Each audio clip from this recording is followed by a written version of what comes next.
کہ شاید ہم امریکہ کے اندر جوئش لابی کو ایکٹیویٹ کر کے رائٹ اس معاہدے کو ریوائز کروا سکیں اور ڈونلڈ ٹرمپ صاحب کے جے ڈی وینس کے ہاتھ پاؤں بندھوا سکیں. اچھا آفٹر آل آئی پیک جو ہے وہ بڑی پر اثر ہے, اس کے ہر طرف لمبے ہاتھ ہیں, اور بہت سارے کانگریس مین اینڈ کانگریس وومین, بہت سارے سینیٹرز آئی پیک سے اپنی الیکشن کیمپین میں لیتے رہے ہیں. چنانچہ ان کو ابھی بھی یہ یقین ہے کہ ہم یہ کچھ نہ کچھ کروا لیں گے. صحیح. لیکن میرا اپنا ذاتی خیال یہ ہے جی. کہ یہ دونوں چیزوں میں ان کو بہت زیادہ شرمندگی ہونا پڑے گی.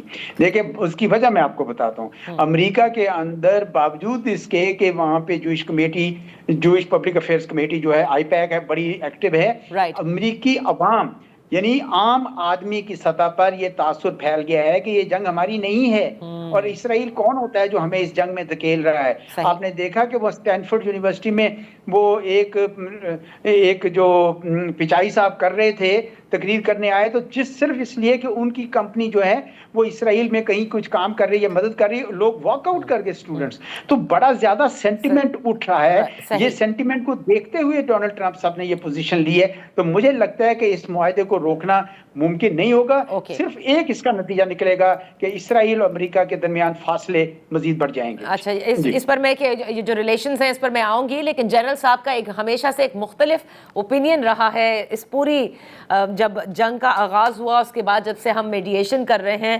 امریکہ کے اوپر, وہ کہتے ہیں ہمیں انحصار نہیں کرنا چاہیے, we have to be very کوشس.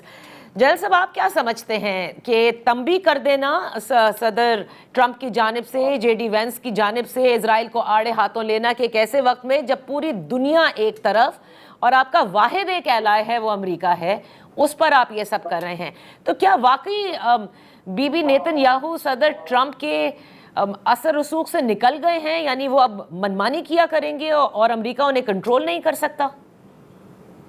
یہ تو پاسبل نہیں ہے. امریکہ اگر اپنے ہاتھ روک لے تو پھر اسرائیل کا سروائیو کرنا مشکل ہو جائے گا. اس سے آپ صحیح کہہ رہی ہیں, میرا نقطہ نظر تھوڑا مختلف ہے.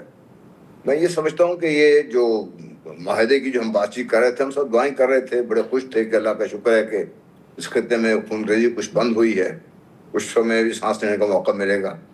لیکن آپ دیکھیے کہ امریکہ کے لانگ ٹرم انٹرسٹ بھی اور اسرائیل کے لانگ ٹرم انٹرسٹ بھی کیا ہیں.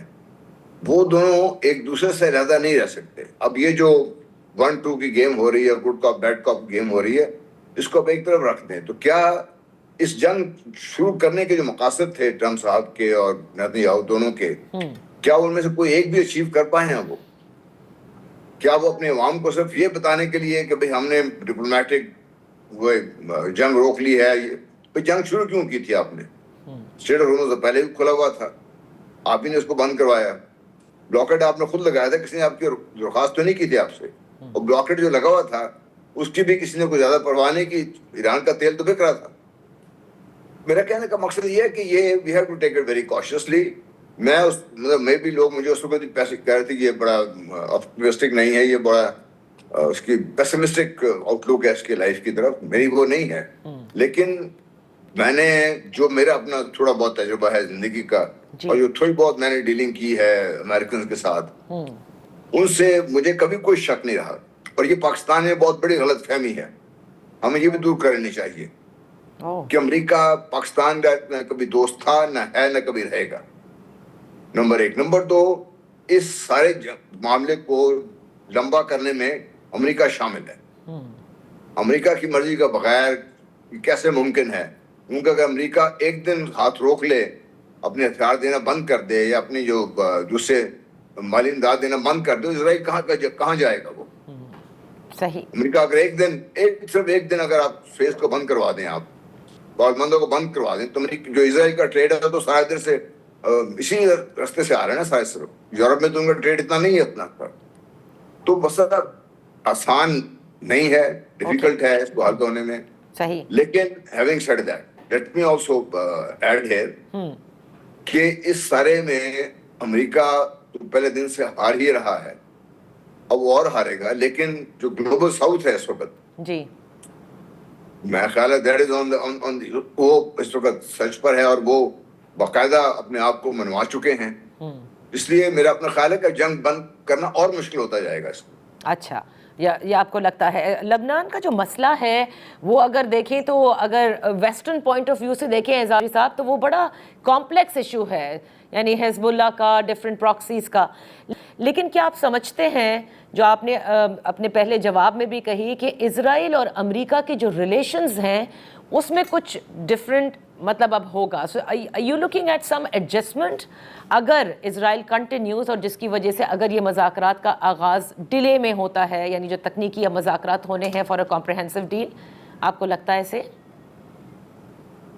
دیکھیں پہلے تو میں یہ واضح کر دوں کہ پاکستان نے کمال ہوشیاری کے ساتھ یہ ڈیل کرائی ہے، اور اگر آپ اس کی جزیات پڑھیں 14 نکات کو تو صاف نظر آ جاتا ہے کہ ایران کا پلہ بہت بھاری ہے اور امریکہ کو یہ کڑوی گولی جو ہے وہ نگلنی پڑی ہے، اس میں کوئی شک ہی نہیں کسی کو ہونا چاہیے۔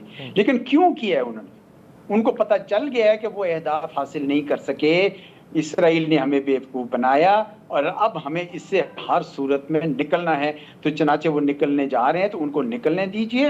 اور مجھے یقین ہے اس بات کا کہ اسرائیل جو اس وقت کر رہا ہے وہ اپنے پاؤں پہ کلہاڑی مار رہا ہے۔